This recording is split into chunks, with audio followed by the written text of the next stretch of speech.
When we think about the Buddha, we think about the places associated with him. Lumbini, where he was born, Bodh Gaya, where he got enlightenment, Sarnath, where he gave his first sermon, Rajgir, where he spent many monsoons, and of course, Kushinagar, where he passed on. When we think about the travel and the spread of the Buddhist faith, we think about the great routes, be it the Uttarapad, the Dakshinapad, or the Great Silk Route. But Sunita Dwivedi's new book on the Buddha's trail in Bangladesh throws light on the little known aspects of the Buddha's travels in Bengal, especially the Bangladesh area of it, and also talks about trade routes that connected Bengal to Southeast Asia, Tibet, and China. Sunita, thanks for joining us today. We know very little about Buddha's life itself. We know that at 35, he gained enlightenment. At 80, he passed on. So there's a 45-year gap in the middle. In your book, you talk about how the Buddha might have visited East Bengal, which is really Bangladesh. What are the references or evidence that you have for this? Actually, there is a very strong reference given by Gayatri Majumdar Sen in a book, Buddhism in Ancient India. And there we find that there is a story from Deep Vamsa, which has been retold by Bodhisattva Vadana Kalpalata. And there we find that Buddha attended the marriage of the daughter of his disciple, Sudatta. The name of the daughter was Sumadda, and she was getting married to a youth from Pundravardhana in Bengal. So it is said that Buddha attended the marriage and he was greatly welcomed by the people of Pundravardhana. But according to historians, there is very little evidence to show that Buddha ever visited Bengal.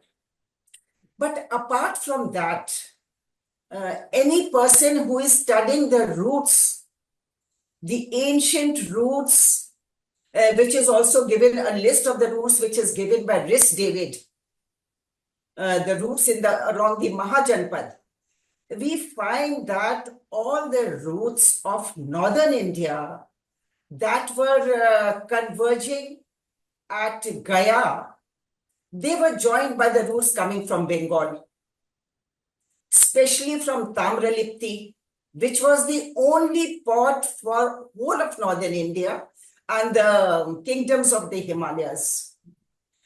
And we also read that when I Ching came to India to visit the monasteries, he landed at Tamralipti, the main port of Bengal. And he also mentions in his book that along with him and maybe preceding him, hundreds of merchants had also traveled by the same route. From Tamralipti, they took a road, it was called the Western Road. From Tamralipti, a road going to the west, called the Western Road, reached Bodh Gaya, to the site of the enlightenment of the Buddha. So there was a direct connection between the routes which were going through Bihar, which were going through Magadh, and which were converging at Bodh Gaya. They were joined by routes coming from Bengal, especially from the seaport of Tamralipti. And we also noticed that during the travels of Buddha in Uttar Pradesh, in Bihar, south of Nepal, and the places that the monasteries of Vaishali and in Patliputra, in Nalanda, in Gaya, he was never far from the borders of Bengal. And in Vaishali. And a lot of his travel would be along these trade routes. He preached along these trade routes. So hence Bengal would have definitely been in the purview, so to say. Yes, and we see that all the routes which were subsidiary routes of the Uttarapad, which was the northern highway, passing from Bengal to Afghanistan, bulk in Afghanistan, crossing the Oxus and going towards the Aral Sea and the Caspian Sea. Those subsidiary routes, they were in direct contact with the routes in Bengal. The river valleys of the northern India, they were in contact with the valleys, river valleys of Bengal, and the subsidiaries and the tributaries of the Ganga, they were also coming from Bengal. Many of the tributaries like the Atrai, the Punarbhaba, and we see the Karatoya, so many rivers, Teesta River, they were all tributaries of the Ganga and the Brahmaputra. So there was a direct connection. And it was not like Buddha was very far away from the borders of Bengal. He was always near the borders of Bengal throughout his travels. And one more thing which I would like to add, that in the 6th century BC, during the time of Buddha, we see that the king of Magad from the Haryanka dynasty, he was Bimbisar.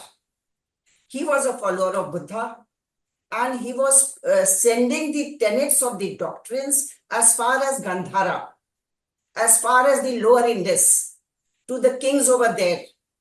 One of the kings was named Pushkar Sari, Pukusati, and the other was known as Rudrayana of the lower Indus. So why should he not send the tenets of the Buddha right in his backyard? That was Bengal. And Bengal was most probably under his rule. Let's talk a little about Bangladesh's forgotten Buddhist legacy. People don't realize that there are about 1 million people who still follow Buddhism in Bangladesh. And there is also a UNESCO World Heritage Site, which is the Paharpura monastic site. You've traveled extensively along the routes in Bangladesh. What are the 2-3 sites that really stood out to you? The routes through Bangladesh, which I myself call it the Buddha Marg. I call it the Buddha Marg of Bangladesh, because all the roads from Dhaka, the radial roads from Dhaka, leading in the 4 directions, they were going to most of these monasteries. And I was following those routes. The route that was going north, west, that is N2, was going to the sites of Bogra, going to the sites of Dinajpur, the Sitakot monastery. In Bogra was the Mahasthan, the great Vasu Vihar. And then it was going to Rajshahi, Naugaon, which had 3 very splendid monasteries. One was the Halud Vihar. Then we had the Somapura Vihar, which is now a UNESCO World Heritage Site, the Somapura Vihar.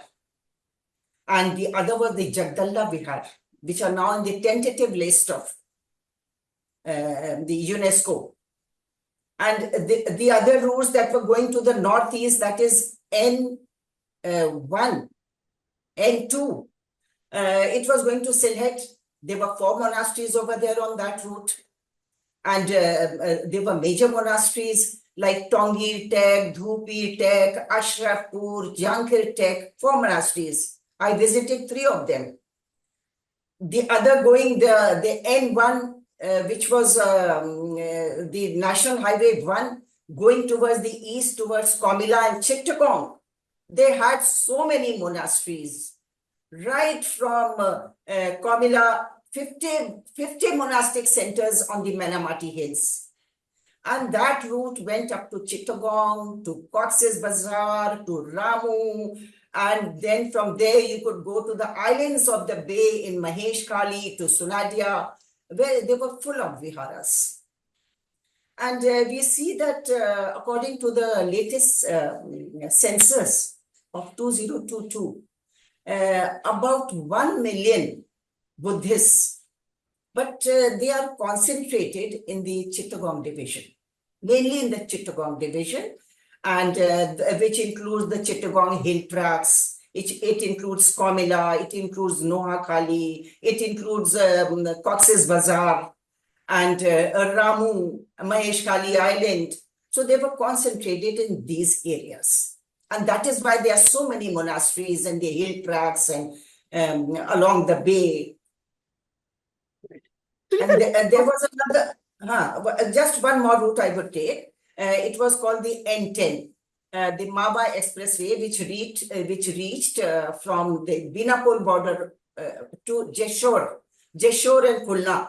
They had so many monastic centers of the Delta region, the Bharat Bhayana and Damdam Pir, Dali Chara, many monasteries in the Delta area. So I have been visiting quite a few of them. Right. How did Bangladesh and this Buddha route that you talk about connect with Southeast Asia, Tibet, and parts of China? Because we always talk about the Bengal to bulk route, but we don't talk about the back routes. For example, the Tea Horse Road, which continued to be a very important trade route for many, many centuries. The Bay of Bengal bulk route was very important. It went westwards. But even contemporary routes, they joined from Bay of Bengal to Tibet, to Sichuan and Yunnan in southwest China, to Sri Lanka in the south, to Myanmar, and the islands of the Malay archipelago. So entire Southeast Asia. So this was a very important, the connections of the Southern Silk Road. It was called the Southern Silk Road. And there's also a reference that even Ashoka was traveling on this Southern Silk Road and he had reached the province of Yunnan. There's a reference by a professor from Bangladesh University. So this was a very important section of the Asian Silk Road. And it was not like it was a peripheral region. It was a nodal region from where much of the trade from China was coming on the northern route, and through the Bengal bulk road, it was reaching the region of Bactria and Balkh, the region of Oxus. Because in the 2nd century, a Chinese envoy, Zhang Qian, Chinese envoy, when he reached Bactria, he found that many of the items that were there in the market of Bactria had come from where? From southwest China, which was in contact with the region of Bengal and Bangladesh. And he asked the traders, how did you get this? The bamboo stakes and silk and all that, these are found in the southwest China. So they said, we have got it through the routes of India. So even in the 2nd century BC, when the Chinese envoy reached the Oxus region, he found that there was a trade route coming directly from southern China, southwestern China, through this Southern Silk Road, going up to the Bay of, to Balkh. So this was a very important region. Sunita, I find your story as interesting as the books that you have written, because last time we had you when you wrote a book on the Gandhara route. So just to tell our viewers, you've been a journalist with Hindustan Times, but what drew you to Buddhism was the fact that you grew up in Kushinagar. That's a place where the Buddha passed away, and that kind of inspired your quest, your journey to trace the trail of the Buddha and Buddhism. So you've done extensive traveling across the Silk routes, the Oxus, the Bactrian region, the China leg, and all the regions that you talk about right now. So I'm going to ask you what this quest has led to. What are the 2-3 key takeaways from you, including how the legacy of this great trade route and this great route of faith carries on? As you have said, that Kushinagar was my birthplace. And we were living quite close to that main stupa of Kushinagar. And in those times, in the 1950s, there were no such fencing or boundary and all that. And the site was not so developed. So we often used to go to that stupa. But at that time, I did not realize the importance of this place. But later, I realized that how important this place was. And the last words of the Buddha, which he spoke at Kushinagar while he was dying, he said, be a lamp unto yourself. Deepo, appo deepo bhava. Be a lamp unto yourself. Seek your own refuge. Seek your own salvation. Work diligently towards your own salvation. So everyone has to find their own peace, their own salvation, their own work, which they enjoy and in which they find fulfillment. So for me, the fulfillment was following the Buddha's footsteps. And I was also interested in the routes which Ashokan missionaries took throughout the Greek kingdoms and throughout India. So I also wanted to travel on those routes. And that took me from India to Pakistan, to Afghanistan, to the 5 CAR, Central Asia, to Xinjiang, to Tibet, Sichuan, and all those places, one after the other. But it took a very long time. About 2 decades I was traveling. And in those 2 decades, I published 4 or 5 books. And I always used to wonder how the merchants were traveling on these routes. Those were the times that they had no facilities. There were no motor cars. There were no trains, no flights. But those people were traveling. For me, it took 2 decades to cover that whole area. How were those people traveling? So I was also interested in the routes that went, the Buddhist routes, which carried the heritage of the Buddha. And Right. much of those routes still remain. Much of those routes still remain. Even the new highways have been built over those routes. In some places, of course, where the river shifted its course, the river valley shifted the course, then the routes changed. Otherwise, largely, the routes, although modified, have remained. That is what I found, that the routes have remained the same. Some modified. The condition of the Buddhist sites. I was interested in seeing the condition of the Buddhist sites, the real condition of the Buddhist sites. Because in books, it is written, a glorious account of these Buddhist sites have been given in books.